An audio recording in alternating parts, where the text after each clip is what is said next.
आप चिंता मत करो पापा, सब हो जाएगा। मैं कहीं भी थोड़ी सी भी कमी नहीं आने दूंगा, न किसी कर्म कांड में, न ही दान में, और न ही ब्राह्मण भोजन में। आप निश्चिंत रहो बिल्कुल। बेटे सुधीर ने पिता रमेश जी से कहा। मैं क्या कह रहा था सुधीर, मेरे खाते में भी कुछ रुपए पड़े हैं, कुछ दिनों से बचा रहा था। उसे शौक था ना, एक पतली। भैया जी, वो बड़े पंडित जी आए हैं, आपको बुला रहे हैं, कुछ और इंतजाम के बारे में बात करने। रमेश जी की बात अधूरी ही थी कि छोटे बेटे वरुण ने आकर कहा तो सुधीर उसके साथ निकल गया। पापा, आप अपने पैसे रखिए, आपका बेटा इस लायक है कि सब कुछ संभाल सके, कर सके। आप निश्चिंत रहिए, बस कहीं कुछ कमी दिखे तो बताइएगा। पास खड़ी बड़ी बहू ने उन्हें आश्वासन दिया।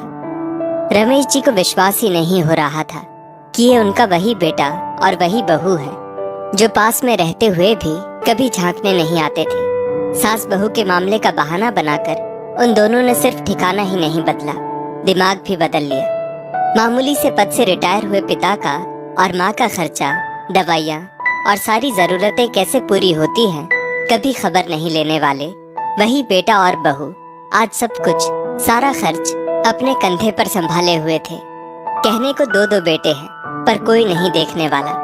छोटा तो फिर भी दूर है और उसकी आमदनी कम है, पर बड़ा तो पास रहता है, हर तरह से लायक भी है।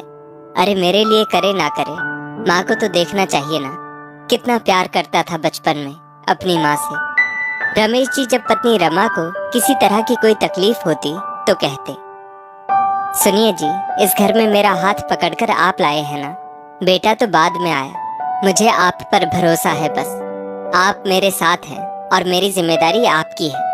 मैं और कुछ नहीं जानती, ना चाहती हूँ। रमा जी का चेहरा गर्व से भर उठता बोलते बोलते, पर माँ के बाथरूम में गिरने के बाद टूटी हुई कूल्हे की हड्डी कब बेटे बहू के हृदय के तारों को माता पिता से जोड़ गई, रमेश जी के लिए पहेली ही बनी हुई थी ये बात। शायद अपनी पिछली गलतियों का एहसास हो गया हो बेटे बहू को और प्रायश्चित करना चाहते हो। तभी तो पिछले महीने रमा के गिरने और फिर उसके हमेशा के लिए चले जाने से लेकर उनके कर्मकांड की सारी तैयारियां बेटे बहू भाग भाग कर और एक टांग पर खड़े होकर कर रहे थे। छोटा बेटा तो ऐसे भी दूर रहता था, खबर मिलने पर आया था और अपनी जो जिम्मेदारी बन पा रही थी पूरी कर रहा था। चलो रमा, देर से ही सही, तुम्हारे बेटे बहू को माँ बाप की चिंता तो हुई, अंतिम समय में 10 दिन ही सही, तुम्हें उनकी सेवा तो मिली। रमेश जी बेटे बहू की सेवा देख भरे मन से खुद को समझाते। दान की सारी सामग्री से एक पूरा कमरा भर गया था। आंगन में बैठे रमेश जी का कलेजा धक से रह गया जब उन्होंने देखा एक बड़ा सा पतली दीवार पर टंगने वाला टीवी भी आया है दान के लिए। ए जी सुनो ना, कुछ पैसे हैं क्या आपके पास? कुछ महीने पहले ही तो रमा जी ने एक दिन मुस्कुराते हुए पूछा था उनसे, क्या चाहिए रमा जी, साड़ी वाड़ी लेनी है क्या, या फिर चूड़ी बिंदी? अपनी पत्नी की सीमित आवश्यकताओं और मांगों को समझने वाले रमेश जी ने फोन देखते देखते हुए पूछा। वो टीवी आता है ना, पतला वाला बड़ा सा, शांति बहन के घर देखा था, बहुत अच्छा लगता है। उस पर भजन और प्रवचन सुनने में बड़ा मन था लेने का। क्या? पर वो तो महंगा होता है रमा जी, 20,000 या उसके आसपास आएगा। हाँ, अगर किश्त पर लेने का हो तो बात करता हूँ कल दुकान में जाकर। नहीं नहीं, कर्ज या किश्त पर नहीं, एक काम करेंगे ना, हम थोड़े थोड़े पैसे बचाकर ले लेंगे टीवी 3-4 महीने में। रमा जी को पता था कि रमेश जी को कर्ज लेकर कुछ करना कभी पसंद नहीं था। अपने बच्चों की पढ़ाई लिखाई सारा खर्चा वो अपनी सीमित आय में ढंग से घर चलाकर पूरा करते रहे, पर कभी किसी के आगे हाथ नहीं पसारा। तो रमा जी भी इस बात की कदर करती थी। पर वो कहाँ रुकी, 3-4 महीने टीवी ले लेते तो कम से कम उसकी इच्छा तो पूरी हो जाती। चलो, मैं तो ना दे पाया, तुम्हारे बेटे ने तुम्हारे परलोक की व्यवस्था तो कर दी। सोचकर आंख पोंछने लगे रमेश जी। यही तो उस समय वो कह रहे थे सुधीर से कि वो जो पैसे टीवी के लिए जमा कर रहे थे वो उनके अकाउंट में पड़े हुए हैं, अगर जरूरत पड़े तो काम आ सकते हैं। पर सुधीर ने उनकी हर चिंता ही दूर कर दी थी। खैर, सब बहुत अच्छी तरह हो रहा था। रमेश जी जिधर देखते उनका मन खुश हो जाता। कि रमा की आत्मा तृप्त हो जाएगी।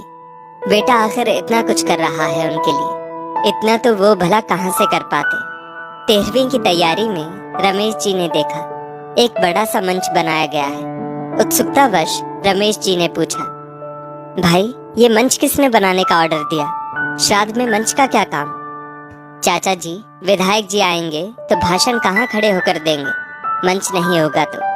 बनाते बनाते कारीगर ने कहा, विधायक जी, भाई मेरे तुम क्या बोल रहे हो? अरे चाचा जी, वो आगामी चुनाव में भाभी जी जिस पार्टी की कार्यकर्ता है उसे टिकट लेना चाह रही है ना, तो विधायक जी को भी आमंत्रित किया गया है ताकि वो भी देखे और समाज को संदेश भी जाए कि आदर्श बेटे बहू कैसे होते हैं। आखिरकार एक आदर्श और समर्पित बहू ही एक अच्छे समाज, राज्य और देश की स्थापना कर सकती है। सुधीर का एक दोस्त जो ये काम करवा रहा था बोला। आंखें खुली रह गई रमेश जी की।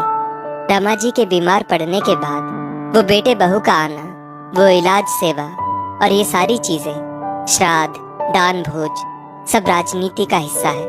बहू की तो सास थी, पर बेटे ने भी अपनी माँ की मौत को भुना लिया। माँ की वो ढेर सारी तस्वीरें, वो पैर छूते हुए वीडियो, वो खिलाते हुए सेल्फी, सब इसी का हिस्सा था। वो कहाँ समझ पाए थे। उफ, आदर्श बेटे बहू। पहले बेटे बहू तो बन जाते, आदर्श तो बहुत दूर की बात थी। हे भगवान, रमा, माफी मांगता हूँ तुमसे। नहीं समझ पाया इनके पैंतरों को, नहीं पहचान पाया तुम्हारे बेटे बहू को। कैसे तृप्ति मिलेगी तुम्हारी आत्मा को, कैसे पहुंचेगी ऐसी दिखावे वाली स्वार्थ से भरी हुई श्रद्धा तुम तक परलोक में। मुझे ही कुछ करना होगा अब तुम्हारी आत्मा की शांति के लिए, मन ही मन सोचा रमेश जी ने। रमा जी की एक फोटो और कुछ जरूरी सामान एक छोटे से बैग में डालकर रमेश जी सबसे नजर बचाते हुए निकल गए। गंगा जी के तट पर जाकर अपनी श्रद्धा और भक्ति से मन से सच्ची श्रद्धांजलि देंगे तो रमा को जरूर मोक्ष की प्राप्ति होगी। पूरी हो ही गई रमा जी की इच्छा। यही तो वो चाहती थी। माँ थी ना, अपने बच्चों को उनसे ज्यादा पहचानती थी, तभी तो उन पर ही जिम्मेदारी डाल गई। जब वो श्रद्धांजलि दे रहे थे तो मानो उसी गर्वित चेहरे से सामने खड़ी होकर वो कह रही थी, कहा था ना, मुझे सिर्फ आपका भरोसा है। आप लाए हो ना हाथ पकड़कर, आपके ही हाथों वैतरणी पार करूंगी मैं तो।